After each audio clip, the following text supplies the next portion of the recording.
તો આ તરફ વાત કરીએ નવસારીમાં નદીઓ તોફાની બની અને વહેતી થતા નવસારીમાં પ્રશાસને નાગરિકોને એલર્ટ કર્યા છે। પ્રશાસને નીચાણવાળા વિસ્તારોમાં નાગરિકોને એલર્ટ કર્યા છે।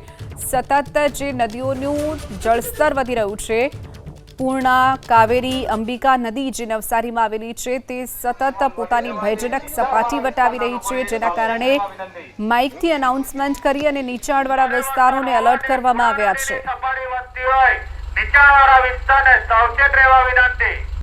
ભારે વરસાદ હોવાથી પૂર્ણા નદીની સપાટી વધતી હોય નીચાણવાળા વિસ્તારને સાવચેત રહેવા વિનંતી। નવસારીની જાહેર જનતાને જણાવવામાં આવે છે કે ઉપરવાસમાં ભારે વરસાદ પડેલ હોવાથી પૂર્ણા નદીની સપાટીનું લેવલ વધી જવાથી નીચાણવાળા વિસ્તારના લોકોએ સાવચેત રહેવા વિનંતી। વરસાદ હોવાથી પૂર્ણા નદીની સપાટી વધતી હોય નીચાણવાળા વિસ્તારને સાવચેત રહેવા વિનંતી। હોવાથી પૂર્ણા નદીની સપાટી વધતી હોય નીચાણવાળા વિસ્તારને સાવચેત રહેવા વિનંતી। નવસારીની જાહેર જનતાને જણાવવામાં આવે છે કે ઉપરવાસમાં ભારે વરસાદ પડેલ હોવાથી પૂર્ણા નદીની સપાટીનું લેવલ વધી જવાથી નીચાણવાળા વિસ્તારના લોકોએ સાવચેત રહેવા વિનંતી। ભારે વરસાદ હોવાથી પૂર્ણા નદીની સપાટી વધતી હોય